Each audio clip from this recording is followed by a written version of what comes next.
more giant snowstorms. We've already had, here we are in toward the end of 2009 in October, but we have already had record snowstorms in the United States and in Europe and in South America.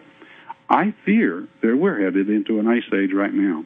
I want to talk about the sun with you. I want to go what appears to be that which is so far away from the concept of an ice age for a few minutes. It is estimated that the sun is 93 million miles away. Am I correct? Yes. That's the distance from the Earth to the sun. And yet, activity from within the center of the sun impacts, A, our magnetic field and our climate and weather. Can you explain it?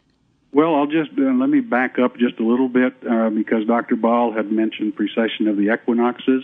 We don't know what that is for those of us listening. That has to do with the sun. So let me see if I can draw a picture of it. If you could, because our Earth revolves, we all know that, every 24 hours, and the Earth is tilted, as Dr. Ball mentioned, it's tilted 23.5 degrees.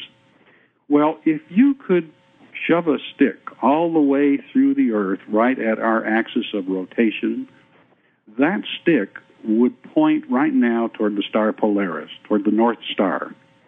But it doesn't always point that way because our axis of rotation slowly rotates. It's kind of like a top. If you've ever spun a top, you've noticed that the top never stands straight up and down.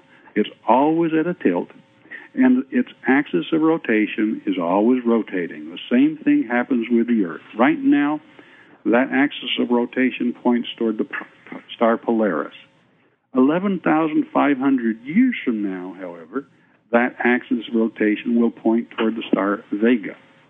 11,500 years from then, it will be back toward the star Polaris again. And ice ages seem to occur in sync with that rotation. It's called precession of the equinoxes. Now, there are going to be people who say, no, the precession of the equinoxes takes 25,580 years or whatever it is. But I'm talking about this happening in relation to the solar system because the solar system also slowly rotates. So when you put those two things together, the precession of the equinoxes part takes 23,000 years. I don't know why, but as this happens, as we do this rotation, our magnetic field strength declines, and then at a point where it gets to be about 15% of its normal strength, it suddenly turns and reverses. Well, our magnetic field strength has been declining. Our magnetic field strength has declined 2/3 in the last 2,000 years, since the time of Christ. And the rate of decline is picking up. So it concerns me that we are on the cusp of a new magnetic reversal. And I interviewed Dr. Dean Bonley, who is a magnetism expert in Canada, who developed a bed called Magnetico. And what he shared was that the Earth loses 5% of its magnetic field now every 100 years. And that actually the loss of the magnetic field is actually partially responsible for a lot of the ills and the diseases that people are experiencing, and they don't even know why. It's just a part of the puzzle. I'm not saying it is the whole puzzle or blaming the magnetic field change, but that it has an effect on health and it has an effect on wellness. But I've heard that. I don't know. I haven't researched that at all, so I have no idea how true or not true that might. Yeah. You said that in your book that our magnetic field is not understood very well. Oh, no, it's not. I mean, right now, scientists are in total disagreement. Some think the next magnetic reversal could occur 10,000 years from now, and yet others say soon.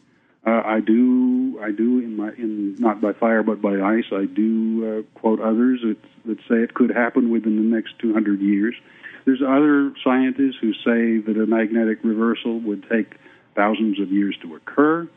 And yet there are scientists at the University of California who think it could occur in as little as 30 days, and they base it on volcanic activity again. I mentioned how they can determine whether there's been a reversal by drilling cores into the lava. Well, at Steens Mountain, Central Oregon, these scientists from the University of California, I think one of them was Michael Prevost, I'm not sure now, but they drilled cores into the center of the lava field at Steens Mountain in Oregon, and then they drilled cores into the edges of the lava field. And they discovered that their compasses pointed in different directions, which means that the reversal occurred during the difference in time for the center of the lava flow to cool as opposed to the edge of the lava flow, meaning that it may have occurred in as few as 30 days. So it's a very open science still. Can I chime in a bit, Kim, with this, Timbo? Sure. One of the where we started to discover about the magnetic reversals was in the development of another whole theory that was very controversial, and that was the continental drift. The idea that the Earth's surface is made up of plates and they're moving around as the underlying mantle material moves around.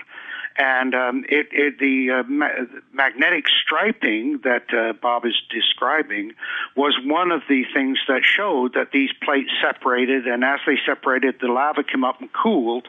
And as they went across the Atlantic Ocean, you found parallel magnetic stripes, which really was like a tape recorder of the reversals. Now, again, this was great controversy, and Vine and Matthews at Cambridge that came out with this in 72. A lot of objections to it. In fact, there are still people that don't accept the idea of continental drift. But the problem is, again, the mechanism. I mean, what induces the Earth's magnetic field? And doesn't the sun, in some level, have a direct relationship to the Earth's magnetic field? The sun has its own magnetic field, and as each body does in space. But the Earth, you've got the magnetic lines at the present time coming out at the South Pole and going back in at the North Pole, and we call that normal. And then, of course, we talk about reversal as the opposite. But originally it was thought that the magnetic field was created by simply the Earth rotating.